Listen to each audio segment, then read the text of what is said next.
Since we got this machine, the district has been able to get a lot more work out of me. My name is Martin Nunez. I work with Pittsburgh Unified School District.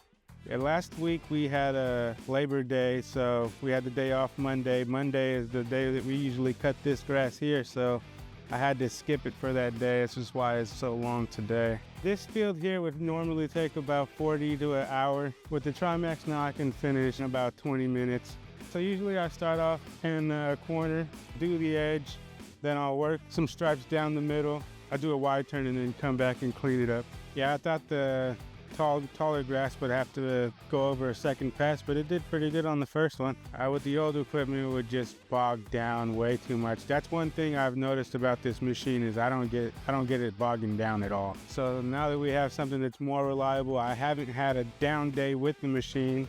I would say, yeah, go ahead and get one. These things are very reliable. You get a real nice cut out of it.